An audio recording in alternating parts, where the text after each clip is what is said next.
잘 지내셨죠, 여러분? 멕시코에 치저스 가르사라는 조각가가 있었습니다. 유명합니다. 유명하기에 사람들부터 존경받았고요, 또 선망의 대상이 됐습니다. 부를 것이 없었습니다. 돈도 많이 벌고 행복한 나날을 보내고 있었습니다. 그런데 그에게 불행한 사고가 일어났습니다. 조각을 위한 대리석을 구입하기 위해서 채석장에 갔습니다. 채석장에 갔는데 그날따라 일할 수 있는 인부가 부족한 겁니다. 그래서 자기가 직접 인부들과 함께 채석장에서 큰 대리석을 함께 옮기는 일을 하고 있었습니다. 근데 갑자기 커다란 돌이 그 사람의 오른손 위로 떨어졌습니다. 굉장히 큰 돌입니다. 순식간에 사람들이 빨리 달려들어서 드러냈지만 이미 그의 오른손은 완전히 문드러져 있었습니다. 이제 끝입니다. 의사들도 도저히 손을 쓸 수 없을 정도 큰 사고입니다.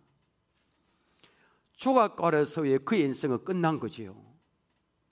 그 옆에 그를 아꼈던 사람도 이제 어쩔 수 없다, 끝났다 이렇게 판단합니다. 최악의 환경입니다. 그의 인생은 벼랑 끝에 몰렸습니다. 그는 오랫동안 두문불출하며 괴로워하며 자신의 인생을 한탄했습니다. 그러나 자신의 인생을 조절만 할 수는 없었습니다. 벼랑 끝에서 새 출발을 했습니다. 여러분, 이 사람이 어떻게 출발했을까요? 과연 무엇을 했을까요? 오른손 대신에 왼손으로 조각하는 것을 연습하기 시작했습니다. 이건 여러분 쉽지 않습니다. 조각이 얼마나 이게 섬세합니까? 참 힘들었습니다. 참으로 고통스러웠습니다. 오랜 시간에 걸쳐서 오른손 대신에 왼손으로 조각하는 기술을 이제 드디어 익혔습니다. 마침내 오른손으로 하는 그 작품보다 더 섬세하고 훌륭한 작품을 만들었습니다. 그 조각품에는 예술적 아름다움은 물론 그 사람의 의지와 열정이 그 조각품 안에 스며 있었습니다.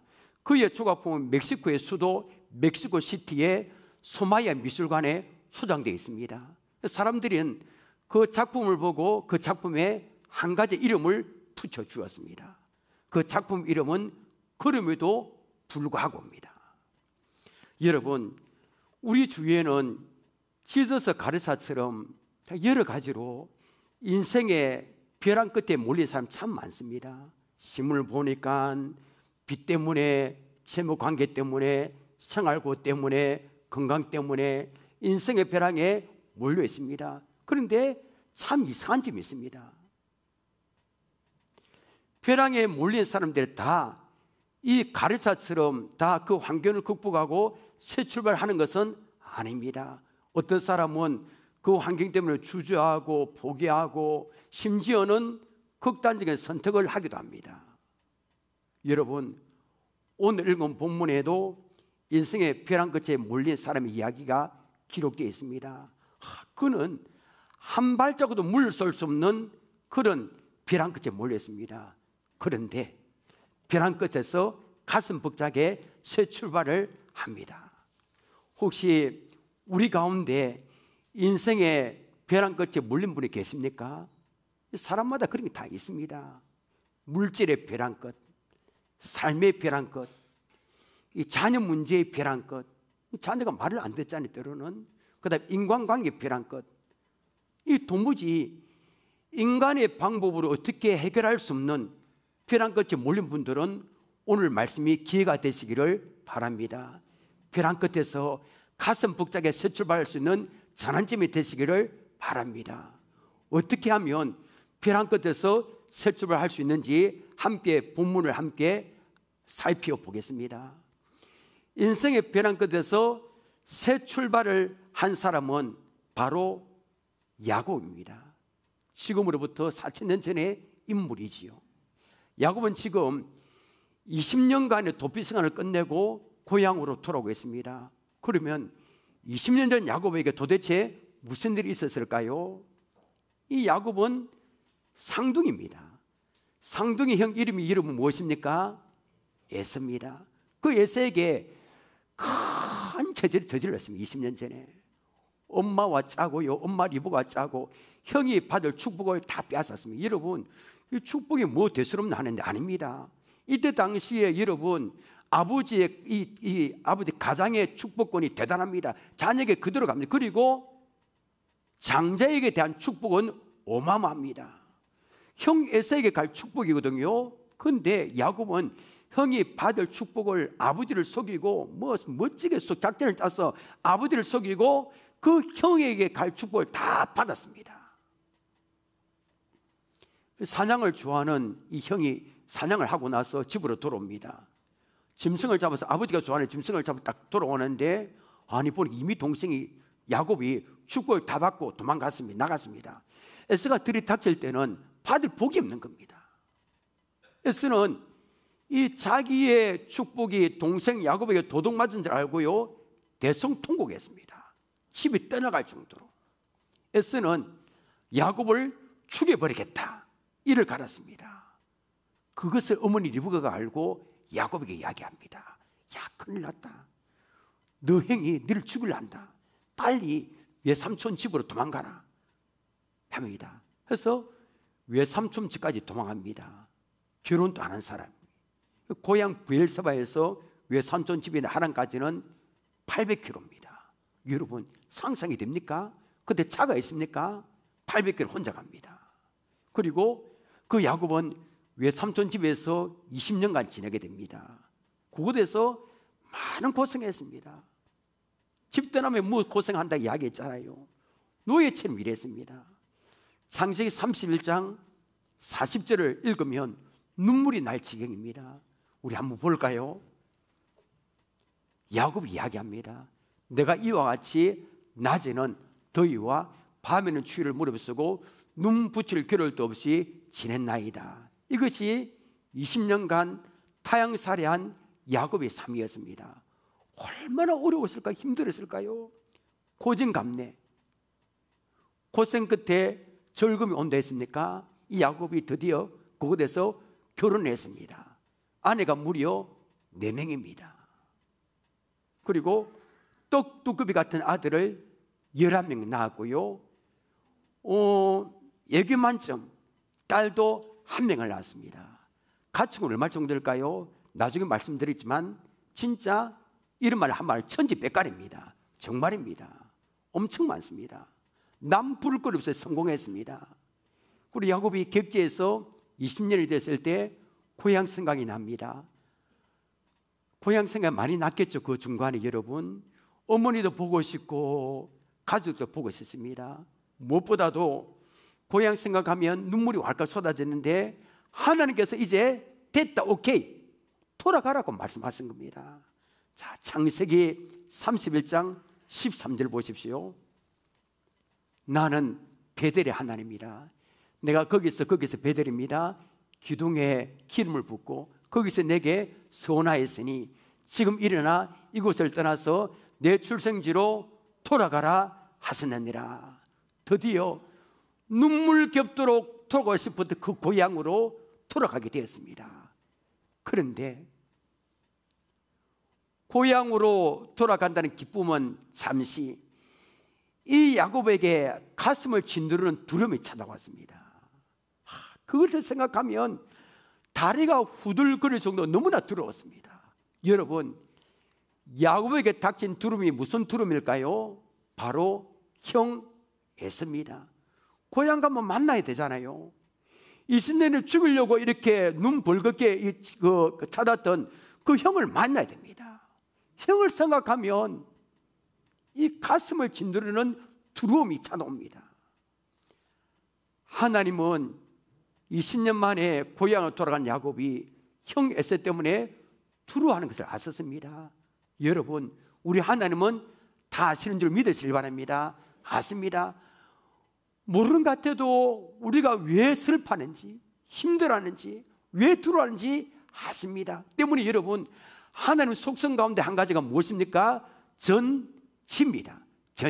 전지가 무슨 뜻입니까? 모든 걸 아십니다. 다 아십니다. 여러분, 32장 1절 보십시오.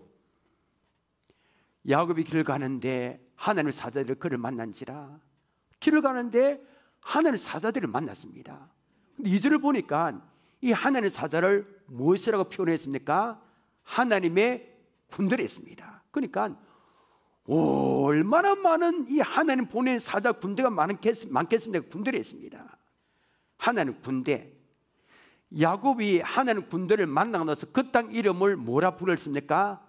마하나임이라고 불렀습니다.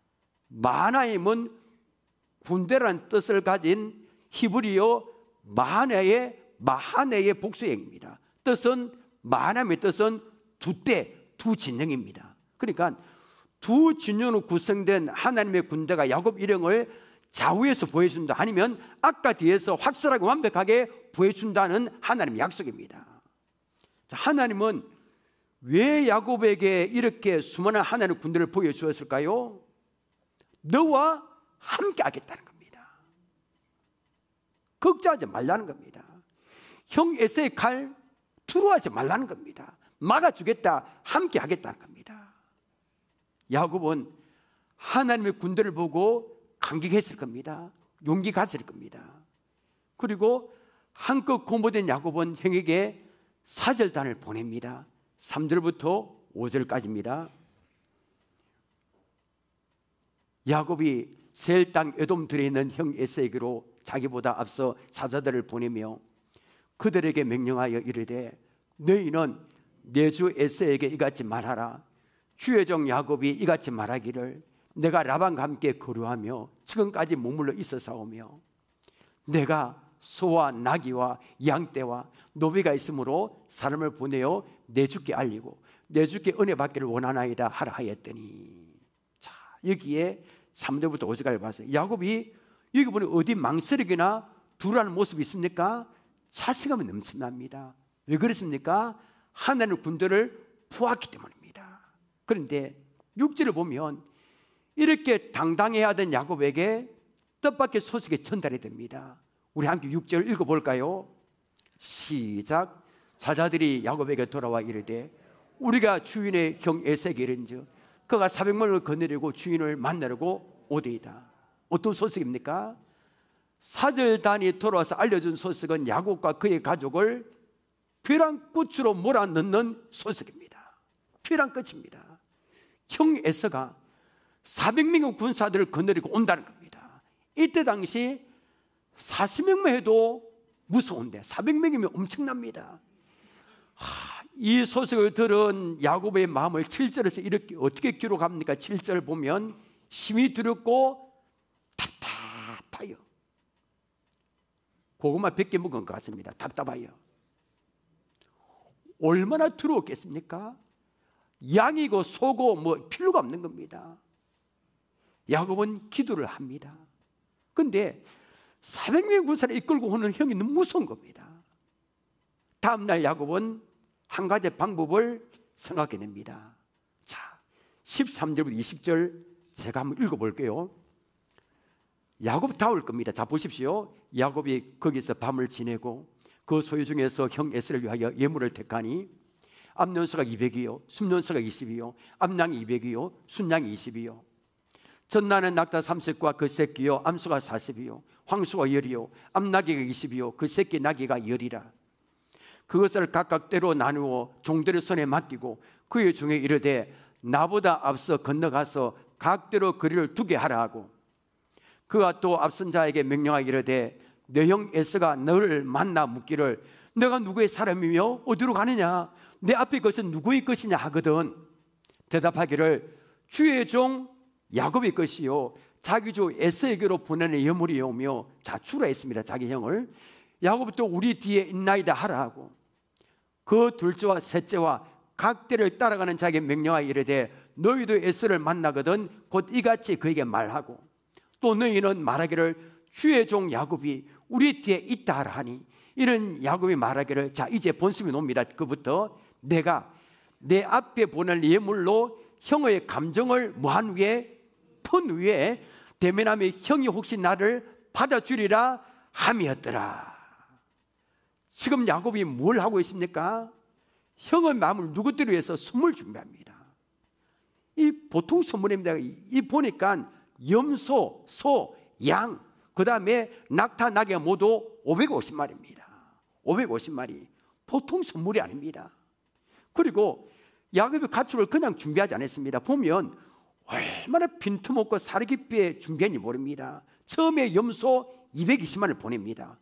220마리 길이가 굉장히 길겠죠. 그리고 간격을 둡니다. 그리고 좀 있다가 양 220마리를 또 보냅니다. 또 조금 후에 새끼 딸린 낙타 30마리 보냅니다. 그리고 또 소 50마리를 음매하는 소 50마리 보냅니다. 마지막으로 나귀 30마리를 또 보냅니다. 여러분, 이 길이가 몇 킬로 될까요? 어마어마할 겁니다. 자, 여러분, 그러면 왜 야곱이 번거롭게 아니면 또 따로 이 선물을 보냈을까, 이 짐승을? 제가 볼 때 아무리 완악한 사람이라도 계속되는 선물 경세에는 이거 누구를 떨을 수밖에 없습니다. 선물 공세는 이거 안 되는 겁니다. 여러분은 어떠세요? 선물 좋아합니까, 여러분? 저도 좋아합니다, 여러분. 선물 안 좋아하는 분이 없습니다. 받으면 다 좋습니다. 진짜입니다.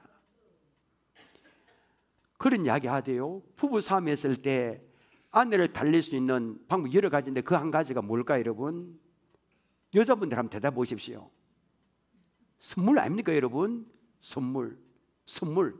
화장품 세트, 구두 세트, 뭐 이런 목걸이, 고급 액세서리 해줍니다. 그 아내가 뭐 이래 보면 경상도 아내 같은 경우는 무뚝뚝하잖아요. 차 앞으로 이런 거 필요 없다 합니다. 차 앞으로 이런 거 필요. 내가 언제 이런 거 뭐 말하더냐 합니다. 남편은 뭐 무뚝뚝하게 나갑니다. 그때 아내는 문을 꼭 잠굽니다. 들어오지 못하도록 딸까. 여러분 많이 해본 것 같네요, 여러분. 설몇시 뜯어봅니다. 마음에 듭니다. 뭉디 선물은 마음에 드네. 이번만에 용서해 준다 합니다. 자, 선물. 근데 여러분 이것도 뭐 매주 싸움하는 분이 있대요. 보니까 여기 있으면 제가 말 못하고 유튜브 나가기 때문에 요새는 좀 조용하대요. 제 이야기 벽산 앞에 사는 분들 알 겁니다. 매주마다 집다가 날아가면 이거는 어쩌다 하면서 해야지. 야곱은 형을 달래기 위해서 선물 경세를 피웠습니다. 화끈하게. 하나님께서 이런 야곱의 모습 보고 얼마나 답답해하셨을까요? 아니, 조금 전에 야곱에게 천군천사 하나님 군대를 다 부여주었습니다. 이게 내가 너와 함께 하겠다, 형에서 겁내지 말라, 내가 막아주겠다, 이게 약속 아닙니까, 여러분? 근데 야곱은 하나님보다는 눈에 보이는 형의 군사가 더 무서웠습니다. 아마 그럴 수 있습니다. 인간적인 방법으로 그 두려움을 해결하고자 합니다. 혹시 여러분 야곱의 모습이 우리의 모습이지 않습니까, 여러분? 저도 그럴 때가 있습니다. 에스라엘 위기 앞에 여러분은 무엇을 문제합니까? 여러분 인생의 벼랑 끝에 물릴 때 가장 먼저 무엇을 합니까, 여러분? 야곱이 에서의 두려움 앞에 인간적인 방법을 해결하려 하자 드디어 하나님이 개입하기 시작했습니다. 22절부터 보면 야곱은 자기 머리를 짜서 이 형의 마음을 푸는 방법을 다 총동원합니다. 대책 세우고 캄캄한 밤에 두 아내와 두 여종과 그 다음에 이 자녀를 야복나루를 건너서 먼저 가게 했습니다. 그리고 자기 혼자 이 야복강 나루터에 우두커니 앉아 있습니다. 야복은 요단강 상류 위치에 있습니다. 그 유명한, 그때 여러분 갑자기 어두운 밤에 어떤 사람이 찾아와서 씨름을 합니다. 그 유명한 야복강가의 씨름입니다. 자, 이 부분을 바르게 해석하는 게 쉽지 않습니다. 여러분 이 부분을 어떻게 해석하면 좋을까요? 자, 여러분 이것을 이해하기 위해서는 야곱이 여기까지의 혼자 남기까지를 잘 살펴보면 됩니다. 자, 야곱은 형 에서가 온다는 말을 듣고 나름대로 기도했습니다. 선물 공세 피웠습니다. 야곱은 자기 나름대로 할 수 있는 조치 다 취했습니다. 그럼에도 자기에게 찾아온 두려움이 없어지지 않는 겁니다. 아마도 세상 사람 같은 경우는 아마 밑에 담배꽁초가 수북하게 사이에 있을걸요. 술도 몇 병 있을 겁니다. 벌컥도 마시고. 그리고 그럼에도 불구하고 불안한 마음, 그 마음이 야곱의 마음일 겁니다. 이럴 때 기도가 잘 될까요? 여러분 기가 막힐 웅덩이에 빠지면 기도가 잘 안 옵니다. 멍하니 하나님만 부릅니다. 이러한 때 하나님이 야곱을 찾아오셨습니다. 자기 나름대로 모든 수단과 방법을 다 동원했습니다. 이제는 더 이상 어떻게 해볼 도리가 없는 겁니다. 이때 하나님은 야곱을 찾아오셨습니다. 왜 찾아오셨습니까? 이 부분이 오늘 설교의 핵심 키포인트입니다. 하나님 보실 때 야곱이 형 에서의 문제를 해결하는 최선의 길은 먼저 하나님을 만나는 것이기 때문입니다. 그래서 찾아오신 겁니다. 이 부분이 정말 중요합니다. 야곱은 그야말로 인생의 피난 끝에 서 있습니다. 형 에서를 피해서 도망갈 데도 없고 한 발자국도 물설 수 없는 인생의 피난 끝에 몰려 있습니다. 야곱이 인간의 방법과 꾀로 할 수 없는 피난 끝에서 놓을 수 있는 길은 뭘까요, 여러분? 하나님을 먼저 만나는 겁니다. 하나님을 먼저 만나면 자기 인생을 벼랑 끝으로 몰아서는 에스라 문제는 누가 해결해 줍니까, 여러분? 하나님이 해결해 주는 겁니다. 자기 힘으로 해결이 안 되는 겁니다. 이것이 벼랑 끝에서 새 출발할 수 있는 성경적인 원리입니다.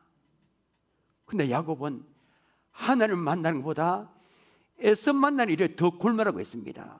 그는 하나님의 은혜가 벼랑 끝에서 새 출발할 수 있는 열쇠라고 보지 않았습니다. 인간의 방법, 인간의 꾀를 동원하는 것이 멋진 열쇠라고 생각했습니다. 아닙니다, 여러분. 절대 아닙니다. 우리 인생을 벼랑꽃으로 몰아서는 에스라는 문제는 하나님의 손에 달려있는 줄 믿으시길 바랍니다. 하나님이 해결해 주셔야 됩니다. 우리 사람의 힘으로 안 되는 겁니다. 우리에게도 인생을 벼랑꽃으로 몰아서는 이 에스라 문제가 있습니다. 다 있습니다. 어떨 때는 물질이 에스가 될 수 있습니다. 물질, 내 힘으로 안 되는 겁니다. 빚, 인간관계, 말은 듣고 자기 마음대로 하는 그 에서, 그 자녀, 돈은 많이 벌었지만 여러분, 자녀 때문에 한숨에 탄식한 부모가 있습니다. 그 다음에 우리 가족 구원 등등, 이게 내 힘으로 안 되는 겁니다. 이런 에서는 인간의 방법과 우리 꾀로 되지 않습니다. 하나님께 달려있는 겁니다. 우리를 벼랑꽃처럼 몰고 가는 이런 에서는 하나님을 만나면 해결이 됩니다. 여러분 믿으시길 바랍니다. 기억하십시오, 여러분. 하나님은 이것을 가르쳐 주기 위해서 야곱에게 싸움을 거신 겁니다. 처음 이 싸움이 시작될 때 야곱은 자기와 씨름하는 사람 누군지 알았을까요? 몰랐습니다. 깜깜한 밤이니까 어두컴컴한 데서. 그런데 야곱은 지금까지 만나지 못한 엄청난 힘을 가진 사람인 것을 알았습니다. 야곱은 어떻게 합니까? 치지 않으려고 예를 씁니다. 이것이 야곱의 모습입니다. 나는 누구에게 질 수 없다, 나는 이겨만 한다. 이것이 야곱의 모습입니다. 그는 형을 이겨만 했습니다. 아버지 이삭을 이겨만 했습니다. 그리고 외삼촌 라반을 이겨야 했습니다. 지금은 누구를? 하나님을 이기려 합니다. 이런 야곱의 모습이 우리의 모습 같지 않습니까, 여러분? 저는 오늘 이 야곱의 모습을 보면서 어쩌면 우리가 이렇게 똑같이 닮았는가라고 생각합니다. 두 손 들고 항복하면 됩니다. 두 손 들고 항복하고, 그러면 인생의 벼랑에서 새 출발할 수 있는데 하나님께 항복을 안 하는 겁니다. 끝까지 하나님과 싸워서 이겨랍니다. 끝까지 자기 생각 방법으로 사용하고자 합니다. 25절 보십시오.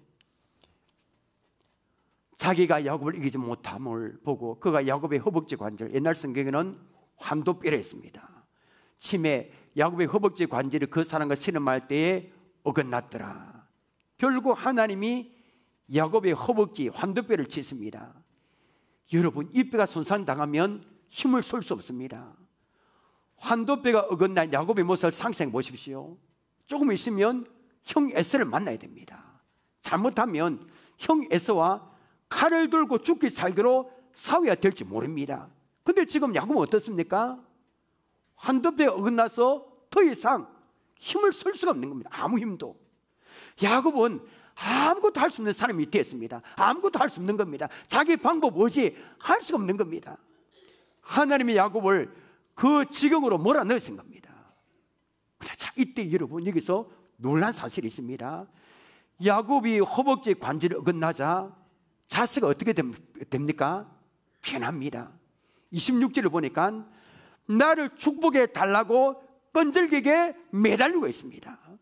그제서야 하나님의 도움을 요청합니다. 자기 고집을 꺾고 하늘께 매달리기 시작합니다. 드디어 야곱은 매달리는 사람이 됐습니다. 지금까지는 어디 누가 이기나 안 보자 하고 무엇이든 붙잡고 씨름했습니다. 그런데 하나님의 한도불을 치니까 할 수고 아무것도 할 수 없게 되자 하나님께 매달리는 사람이 되었습니다. 26절 보십시오. 그가 이르되 날이 쓰려하니 나로 가게 하라. 야곱이 이르되 당신은 내게 뭐하지 않으면 축복하지 아니하면 가게 하지 않겠나이다. 아무것도 할 수 없고 아무것도 믿을 구석이 없게 되자 하나님 축복만이 사는 기름을 이제 깨닫게 됐습니다. 호사 12장 4절에 보니까 야곱이 천사에게 울며 그에게 강구했다고 되었습니다. 드디어 꽤 많은 야곱이 꺾였습니다. 여러분, 우리도 야곱처럼 한도피가 꺾이지 않으면 하나님 의뢰하지 않습니다. 우리에게도 한도피가 있습니다. 눈에 보이지 않는 한도피요. 왜? 성질, 자기, 방법, 꽤 평상시에는 하나님 의지한다고 말합니다. 근데 결국에는 결정적일 때는 하나님 의지하지 않습니다. 자기 생각과 계획을 그대로 합니다. 인간적인 방법으로 벼랑 끝에서 나오려 합니다. 이래 사람 만나러 다니고 사람 만나러 다니고. 왜? 하나님을 의지하지 않고 내 방법과 꾀로 하려고 하는 것들이 나의 한도뼈입니다. 나의 한도뼈. 하나님을 의지하지 않고 돈으로 하려는 것들, 뭐 다른 거 하는 것, 이 한도뼈, 이런 것들이 끝까지 없어져야 돼. 무용지물이 돼야 됩니다. 그때 하나님 찾아옵니다. 도움을 줍니다. 안 그러면 너 한번 해봐라고 하나님 그냥 두십니다. 나의 한도뼈가 꺾여져야 될 겁니다. 27절 28절 봅니다. 그 사람이 그 이르되 내 이름이 무엇이냐? 그 이르되 야곱이니이다. 그 이르되 내 이름을 다시는 야곱이라 부를 것이 아니요 이스라엘이라 부를 것이니 이는 내가 하나님과 및 사람들과 교류어 이겼음이니라. 야곱이 두 손을 들자 하나님께서는 이 야곱의 이름을 무엇으로 바꿔 주었습니까? 여러분, 이스라엘. 지금 이스라엘 나라의 이름 이스라엘 바꿔 주었습니다. 야곱이 이스라엘로 바뀐 것처럼 여러분, 우리도 변화되기를 원합니다. 성령님께서 우리 각자 한 사람 한 사람을 한두 뼘을 꺾어 주셔서 우리 옛사람이 죽기를 원합니다. 새 사람의 옷을 입게 되기를 원합니다. 우리 한두 뼘가 없어져야 되는 겁니다. 꺾여져야 되는 겁니다. 그래야 변화가 됩니다. 여러분, 우리 인생의 벼랑 끝에서 나올 수 있는 길은 무엇입니까? 우리 인생의 벼랑 끝으로 몰아붙이는 물질에 의해서 인간관계라는 S를 생각하면 두렵습니다. 인간의 방법 꽤 총동원해서 해결할 겁니까? 안 되잖아요. 사람만 만나고 다닐 겁니까? 사람도 만나야 되지만 사람만 만나면 되지 않습니다. 이런 거 많이 해보았잖아요. 안 됩니다. 안 되는 거잖아요. 하나님 먼저 만나야 됩니다. 때로는 금식하고 때로는 보따리 들고 기도는 가고 금식하고 작전 기도하고 은혜를 베풀어 달라고 매달려야 되는 겁니다. 내가 붙들면서 놓아야 되는 겁니다. 놓아야 됩니다. 그래야 인생의 벼랑 끝에서 새 출발을 할 수 있습니다. 은혜책에 실린 재미난 이야기입니다. 한두 분 들어보실 겁니다. 어떤 사람이 섬 가는 반길을 걷고 있었습니다. 시골에. 좌우의 양쪽은 아슬아슬한 낭떠러지 벼랑으로 된 길입니다. 어렵게 한 발 한 발 걷다가 그만 발을 잘못 디뎌서 그 낭떠러지로 벼랑으로 떨어졌습니다. 다행히 떨어질 때 나무 뿌리를 잡고 매달렸습니다. 기적적으로 위기를 모면한 그는 사람 살려달라고 고함을 쳤지만 그 밤의 시골에 아무도 도와주는 사람이 없었습니다. 손목과 팔의 힘은 점점 빠져가기 시작했습니다. 도저히 견딜 수 없습니다. 이제 떨어져 죽는 일만 남게 됐습니다. 드디어 그는 소리를 치며 잡고 있는 나무뿌리를 놓쳤습니다. 근데 이게 웬일입니까 여러분? 놓치면 수십 미터 낭떠러진 줄 알았는데 겨우 1m 조금 더 되는 아래로 떨어졌습니다. 그는 손만 놓으면 죽는 줄 알고 그 더 나무뿌리 1m 높이에서 밤새도록 그 나무뿌리 붙들고 두루서 떨었습니다. 우리가 이 사람처럼 행동하고 있지 않습니까? 지금 벼랑 끝에 매달려 있으면서 나무 뿌리와 같은 인간의 방법, 나무 뿌리와 같은 인간의 꾀를 결사로 붙들고 있지 않습니까? 그걸 놓으면 죽는 것 같습니다. 그걸 놓으면 내 사업이 잘못되고 내 가정이 잘못되고 내 자녀가 잘못될 것 같은데, 여러분 맞습니까? 아닙니다. 그걸 놓으면 하나님이 붙들어 주는 줄 믿으시길 바랍니다. 그걸 놓아야 하나님 역사하십니다. 그걸 놓아야 하나님 붙들어 주시는 겁니다. 그걸 놓아야 되는 겁니다. 여러분, 나의 야곱은 죽고 이스라엘로 되어야 됩니다. 하나님의 은혜만을 붙들고 의지하는 사람이 되어야 됩니다. 그러면 우리 인생을 벼랑꽃으로 몰아서오는 에스라는 문제는 하나님이 해결해 주시는 겁니다. 여러분, 이 사실 믿으시길 바랍니다. 자, 이제 하나님 만난 야곱은 드디어 그렇게 무서워서 떨었던 형 에서를 20년 만에 만납니다. 쌍둥이 형제 드디어 만나다. 무슨 영화 제목 같지 않습니까, 여러분? 과연 이들의 만남 어떻게 됐을까요? 33장 3절 4절 보십시다. 자기는 야곱이죠. 그들 앞에서 나아가되 몸을 7번 7번이라고 하면 완전히 완전수 아닙니까? 형 앞에 막 그대로 막 인사 90도 땅에 닿도록 인사하는 거죠. 7번 땅에 굽히며 그 형의 에서에게 가까이 가니, 자, 에서가 달려와서 그를 맞아요. 자, 이제부터 동상을 놉니다. 보십시오. 맞이하여 처음에 어떻게 합니까? 안았습니다. 그다음에 어떻게 합니까? 목을 어긋 맞추고 그와 뭘 맞추고? 입 맞추고. 그 다음에 제일 마지막에 무엇입니까? 서로 운이라. 할렐루야. 눈물바다가 되었습니다. 몇십 년 만에 만난 우리나라의 남북이 상봉 같지 않습니까, 여러분? 형이 400명의 군사를 이끌고 온다는 손석은 야곱을 피란꽃으로 몰아붙였습니다. 이제 끝이다. 얼마나 두려웠습니까? 그런 야곱이 하나님을 먼저 만난 겁니다. 아니, 하나님께서 먼저 찾아오신 겁니다. 하나님께서 두 손 들고 항복합니다. 다 한도부터 꺾었습니다. 야곱 죽고 이스라엘이 되었습니다. 에스를 그리고 만났습니다. 그랬더니 하나님께서 그 형의 마음을 녹여 주셨습니다. 에스가 동생을 부둥켜 안고 입을 맞추고 소리내어 울었습니다. 20년 동안 저놈 죽일 거야 다짐했던 이 복수의 감정은 눈 녹듯이 사라지고 말았습니다. 여러분, 이것이 우리 인생의 벼랑꽃으로 몰아붙이는 에스라는 문제 해결하는 방법입니다. 30절 31절 보십시오. 그러므로 야곱이 그곳 이름을 브넬이라 하였으니 그가 이르기를 내가 하나님을 대면하며 보았으나 내 생명이 보존되었다 함이더라. 그가 브넬을 지날 때에 해가 돋았고 허벅다리로 말미암아 절었더라. 여러분, 이 장면을 한번 생각해보세요. 여러분, 영화 보셨죠? 영화가 다 이래 주인공이 나쁜 악당을 다 무찌르고 부상당했습니다. 영화 끝날 즈음에 장면에 찬란한 해가 떠오릅니다. 그리고 언덕에서 주인공이 나오죠. 더벅 걸어오는데, 절뚝거리면서 주인공이 걸어오는데 그 사람의 얼굴에는 햇빛이 쫙 비칩니다. 승리했기 때문입니다. 야곱도 지금 그렇습니다. 기쁨과 감격이 가득합니다. 왜 그렇습니까? 야곱이 하나님을 만났기 때문입니다. 둘은 에서 문제를 완전히 해결했기 때문입니다. 야곱은 인생의 벼랑 끝에서 희망찬 새 출발을 했습니다. 말씀 맺겠습니다. 2024년 시작됐습니다. 혹시 우리 가운데 인생을 벼랑꽃으로 몰아붙이는 에스라 문제를 해결하지 못하고 2024년을 시작한 분이 계십니까? 에스라의 문제를 생각하며 2024년 희망은커녕 불안하게만 분이 계십니까? 야곱처럼 내 방법, 내가 잘 먹던 꾀를 버리십시오. 내가 붙들고 의지하고 있는 나무 뿌리 같은 것들을 끊어내 버리십시오. 어떻게 하면 됩니까? 먼저 하나님을 만나십시오. 야곱처럼 하나님께 매일 달리십시오.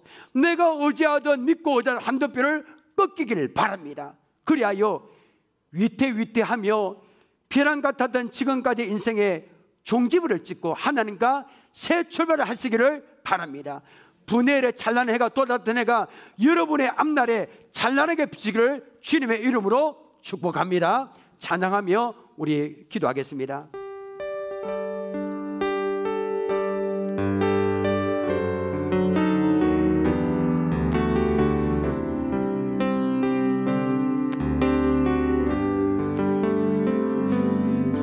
내가 주의 삼은 모든 건 내려놓고 내 주 대신 주 앞에 나가 내가 사랑했던 나무 뿌리 같은 것을 다 내려놓읍시다. 주님 다시 고백합니다. 내가 주의 삼은 내가 주의 삼은 모든 건 내려놓고 내 주 대신 주 앞에 나가 내가 사랑했던 모든 건 내려놓고 주님만 사랑해. 주 사랑 거친 풍랑이고 깊은 바다처럼 나를 잠잠해. 주 사랑 내 영혼의 반석. 우리 처음부터 다시 고백합니다. 내가 주 삼은 여러분, 우리가 붙들고 있는 그 나무 뿌리와 같은 것, 내가 주의 삼은 모든 것 내려놓읍시다. 끊어버리십니다. 여러분, 그래야 하나님 나라를 찾아오십니다. 나가 내가 사랑했던 모든 건 내려놓고 주님만 주 사랑 주 사랑 거친 풍랑이고 깊은 바다처럼 나를 잠잠해. 주 사랑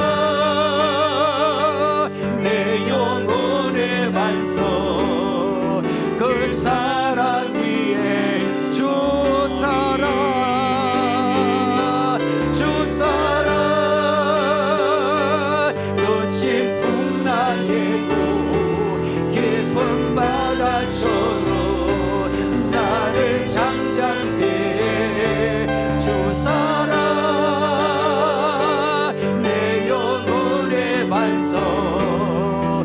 우리 다시 한번 고백합니다. 주 사랑 주 사랑 거친 풍랑이고 깊은 바다처럼 나를 잠잠해. 주 사랑 내 영혼의 반석. 내가 할 수 있는 것은 내가 할 수 있는 것은 내가 할 수 있는 것은 오직 감사와 기도 두 손을 높이 들고 주께 찬양. 내가 할 수 있는 것은 내가 할 수 우리 이제는 한꺼번에 던지면 내가 할 수 있는 것은 하나님께 나가는 길밖에 없습니다. 여러분, 감사와 기도 두 손을 높이 들고 주께 감사. 내가 할 수 있는 것은 내가 할 수 있는 것은 오직 감사와 기도 두 손을 높이 들고 주께 내가 할 수 있는 것은 우리 삶들을 반복해서 부릅니다. 내가 할 수 있는 것은 내가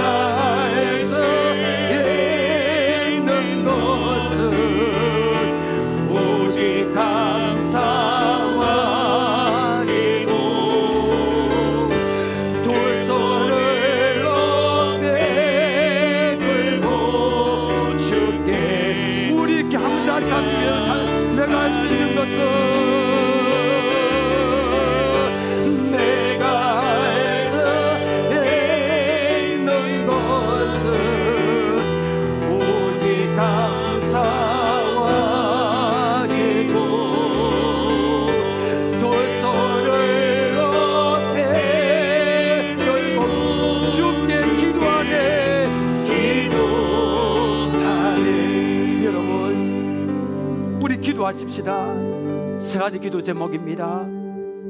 우리 첫째는 인생을 벼랑 끝으로 몰아붙이는 에스라는 문제를 해결하기 위해 내 방법과 내 잘 써먹던 꾀를 버리게 하옵소서. 내가 붙들고 있는 나무 뿌리 같은 것들을 버리기를 원합니다. 둘째, 먼저 하나님 만나기를 원합니다. 하나님께 매달리기를 원합니다. 내가 의지하는 한도뼈가 꺾이게 하옵소서. 셋째, 인생을 벼랑 끝으로 몰아붙이는 에스라는 문제를 해결하고 2024년을 하나님과 함께 실천할 수 있도록 도와달라고 이 세 가지 기도를 붙들고 주여 우리가 결단 기도하겠습니다. 주여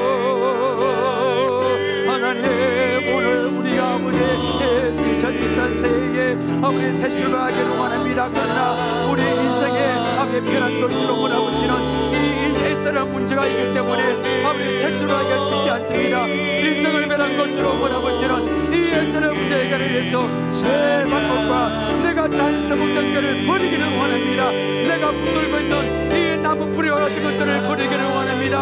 아버지, 그래야 하나님을 만날 수 있는데 아버지 주여 도와주어서 이 에스라는 문제 해결을 위해서 내 방법과 아버지 내 깨와 아버지 인간의 방법과 내 경험과 지식을 아버지 우리가 버리기를 원합니다. 내가 붙들고 있는 내 아버지 것, 내 나무 뿌리와 같은 것들을 이제는 버리기를 원합니다. 놓기를 원합니다. 포기하기를 원합니다. 주여 도와주세요. 주여 내가 붙들고 있는 주여 그 것들을 대상부가 같은 것들을 버리게 하옵소서. 주여 성령의 불로 태워주시고 아버지 우리가 자유하기를 원합니다. 내가 붙들고 있는 것들을 버리고 아버지 우리가 나가기를 원하오니 먼저 하나님을 만나기를 원합니다. 먼저 하나님을 만나기를 원합니다. 하나님 만나주세요. 하나님 만나주세요. 하나님께 매달리기를 원합니다. 내가 의지하는 한도뼈가 꺾기를 원합니다. 주여 내가 의지하는 한도뼈 하나님께 나가는 자유물이 되는 이 한도뼈를 꺾고 주어서 내가 아무것도 할 수 없는 살인자가 알기를 원합니다. 아버지 내가 의지하는 모든 것들을 무용지물이 되게 하시고 내가 의지하는 모든 것들을 무용지물이 되게 하시고 내가 의지하는 것들을 한도뼈를 꺾어주시고 하나님을 바라고 나가기를 원합니다. 우리 인생을 벼랑 끝으로 몰아붙이는 이 에스라 문제를 해결하고 2024년 하나님과 함께 세트로 할 수 있도록 주여 도와주세요. 아버지 우리 인생을 벼랑 끝으로 몰아붙이는 물질에서 인간관계에서 아버지 삶에서 문제를 우리 하나님 도와주세요. 하나님께서 해결해서요 우리 방법으로 되지 않습니다. 2023년을 하나님과 함께 세트로 할 수 있도록 역사에 주어서 내가 할 수 있는 것은 아무것도 없고 오직 감사와 기도밖에 없습니다. 아버지 찬양밖에 없습니다. 내가 할 수 있는 것은 하나님을 바라봅니다. 하나님께 기도하기를 원합니다. 하나님께 찬양하기를 원합니다. 하나님께 감사하기를 원합니다. 이제 인간의 방법을 아버지 서지 않고 하나님께 매달림으로 2024년을 하나님께 함께 멋지게 만나게 새 출발할 수 있도록 하나님 아버지 도와주옵소서.